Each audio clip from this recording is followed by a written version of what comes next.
কানাডার টরন্টো ও ভ্যানকুভার শহরে মোট 13টি ম্যাচ অনুষ্ঠিত হবে। দেশটির সরকার জানিয়েছে, বিশ্বকাপকে ঘিরে নিরাপত্তা, অবকাঠামো উন্নয়ন, পর্যটন ও সাংস্কৃতিক আয়োজনের প্রস্তুতি ইতিমধ্যে জোরদার করা হয়েছে।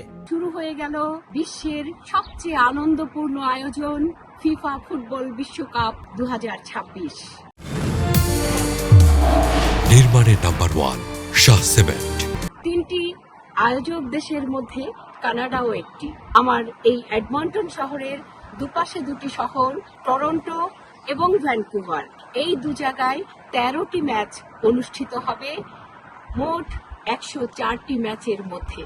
বাংলাদেশের মানুষের মতো, কানাডার মানুষের মতো, বিশ্বের সবার মতো আমিও এই খেলায় অত্যন্ত আনন্দিত, উদ্বেলিত এবং উচ্ছ্বসিত। বিশ্বাস রাখি একদিন বাংলাদেশও ফুটবল নিয়ে এই বিশ্ব আসরে মাথা উঁচু করে দাঁড়াবে। কানাডা সরকার ইতিমধ্যে কানাডা ওয়েলকামস দ্য ওয়ার্ল্ড স্লোগানে বিশ্বজুড়ে ফুটবল প্রেমীদের আমন্ত্রণ জানিয়েছে। আমি কানাডার মন্ট্রিয়ল থেকে বলছি।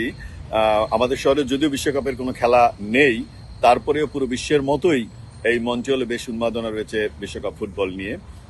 এবার যেহেতু প্রচুর সংখ্যক দেশ অংশগ্রহণ করছে এবং কানাডার মন্ট্রিয়লে মানে পুরো কানাডা জুড়েই পৃথিবীর বিভিন্ন দেশের লোকজন বসবাস করে। তাদের দেশকে ভিন্ন ভিন্নভাবে তারা সাপোর্ট করবে এবং সেই উন্মাদনাটা দেখা যায়। দেশটির ক্রীড়া প্রতিমন্ত্রী অ্যাডাম ভ্যান কোভার্ডেন বলেন, এটি শুধু একটি ফুটবল টুর্নামেন্ট নয়, বরং বিশ্বের মানুষের মিলন মেলা।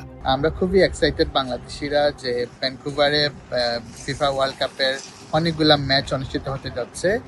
স্পেশালি এই যে স্টেডিয়াম, এখানে যে বিসি প্লে স্টেডিয়াম, এটা অনেক সুন্দর একটা স্টেডিয়াম। এখানে অনেকগুলা ফিফা ওয়ার্ল্ড কাপের ম্যাচ অনুষ্ঠিত হবে এবং আমরা বাংলাদেশিরা মাঠে গিয়ে খেলা দেখতে পারবো। এই জন্য আমরা খুবই এক্সাইটেড। আমরা looking forward to watch the FIFA world cup match. সাধারণ প্রবেশের অধিকাংশ টিকিট ইতিমধ্যে শেষ হয়ে গেছে, তবুও প্রিমিয়াম প্যাকেজ এখনো পাওয়া যাচ্ছে। ফিফার তথ্য অনুযায়ী প্রতিদিনের টিকিটের মূল্য 100 থেকে 300 কানাডিয়ান ডলারের মধ্যে, যার সঙ্গে কর ও অতিরিক্ত ফি যুক্ত হবে। বিশেষজ্ঞরা বলছেন, বিশ্বকাপকে ঘিরে $বিলিয়ন রাজস্ব সৃষ্টি হবে এবং হাজার হাজার নতুন কর্মসংস্থান তৈরি হবে।